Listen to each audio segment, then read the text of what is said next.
Être enfermé dans une prison pour femmes en Afrique, c'est parfois l'enfer sur Terre. Et certaines de ces prisons sont aussi dangereuses que les prisons pour hommes. Ici, les détenus affrontent la surpopulation,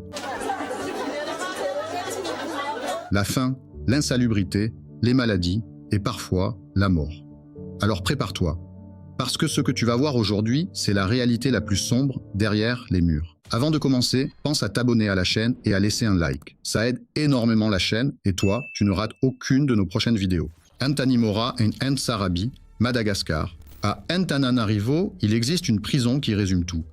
Antanimora, un endroit construit pour contenir un certain nombre de détenus, mais qui déborde encore et encore. Ici, le manque d'air devient une punition.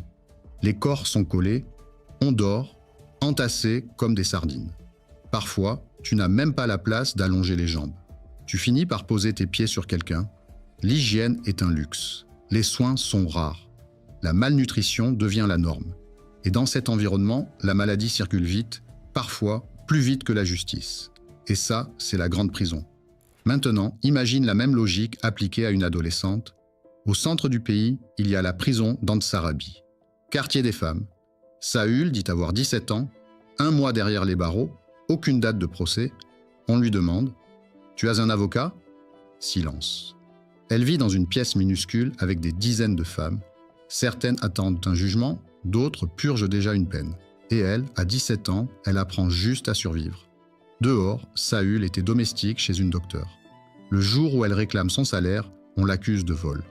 Accusation, arrestation, prison, et sa famille ne sait même pas où elle est. Fille décide de les retrouver. Route défoncée, long trajet, bus plein à craquer. Et enfin, le père, David. La mère, Jacqueline, n'est jamais montée en voiture. Et pourtant, elle roule toute la nuit pour voir sa fille. À l'entrée, 15 minutes. Mais il ne reste que 5. Dans ces 5 minutes, Saül ne parle presque pas. Elle serre sa mère. Elle tremble, et quand on la ramène, elle se retourne une dernière fois, comme une enfant perdue. Après la visite, nouvelle claque. L'employeuse habite tout près, et Saül est déjà remplacé. Une nouvelle domestique, comme si de rien n'était. La famille demande des comptes. La docteure refuse de retirer sa plainte, puis elle finit par verser une partie du salaire qu'elle lui devait.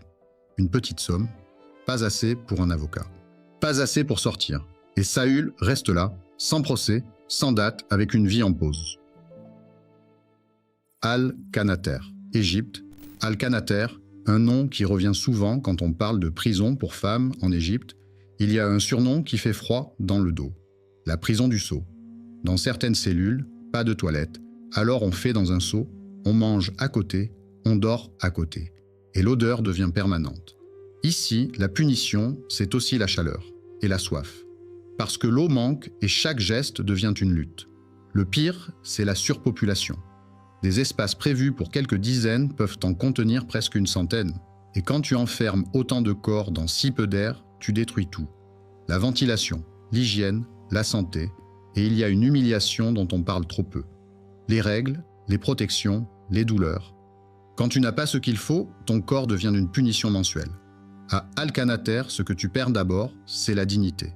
Et quand la dignité disparaît, l'oubli arrive vite.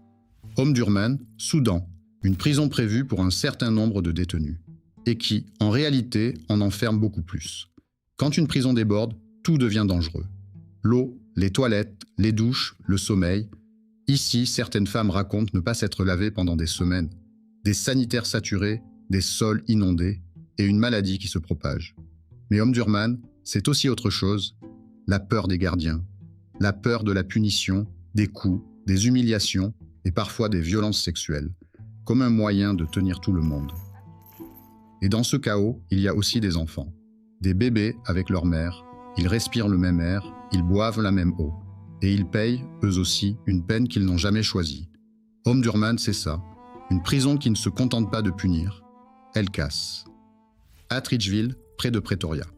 Ici, l'État a mis en avant un discours différent, un centre pensé pour les femmes, avec l'idée de prendre en compte les traumatismes, la santé, la maternité et la réinsertion. Sur le papier, ça sonne comme une exception, un endroit plus humain, mais le piège, ici, c'est la discipline. Le contrôle permanent, les portes, les fouilles et cette sensation que ton corps ne t'appartient plus. Et surtout, un détail parle de lui-même. Même là, des détenus expliquent que les horaires et les rations peuvent te laisser le ventre vide la nuit. Ça montre une vérité simple. Ce n'est pas seulement la violence qui détruit, c'est l'usure, la routine, la privation lente. Atteridgeville pose donc une question qui dérange. Si on doit créer une prison spéciale pour les femmes, c'est bien que, pendant longtemps, le système n'a pas été conçu pour elles. Freetown, Sierra Leone. Ici, l'horreur a un visage plus banal. Et c'est justement ça qui fait peur. Des femmes enfermées pour des délits mineurs, pour avoir traîné dans la rue, pour ne pas pouvoir rembourser une dette, pour être pauvre, tout simplement. Et quand tu es pauvre, tu n'as pas d'avocat, tu n'as pas de caution, alors tu restes là. Et la détention provisoire devient ta condamnation. À l'intérieur, le décor est brutal, souvent sombre, surpeuplé, insalubre, avec un manque de toilettes et une nourriture qui ne nourrit pas. Tu ne purges pas une peine. Tu t'éteins, petit à petit, en attendant qu'on s'occupe de ton dossier. Bolé, Mali. Au Mali, Bolé est un lieu à part, parce que c'est l'un des rares centres vraiment dédiés aux femmes. Et ici, un détail choque toujours. Les enfants. Des bébés grandissent derrière les barreaux parce que leur mère est détenue, et parce que dehors, il n'y a parfois personne.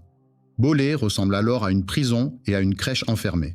On y parle parfois de formation, de couture, de réinsertion, mais la réalité rattrape tout. Soins insuffisants, hygiène compliquée, procédure lente et une détention provisoire qui s'étire encore et encore. Et parmi les affaires qui reviennent, il y a aussi la santé reproductive. Des femmes se retrouvent poursuivies pour des choix intimes, dans un pays où ces sujets restent très criminalisés. Kabwe, Zambie.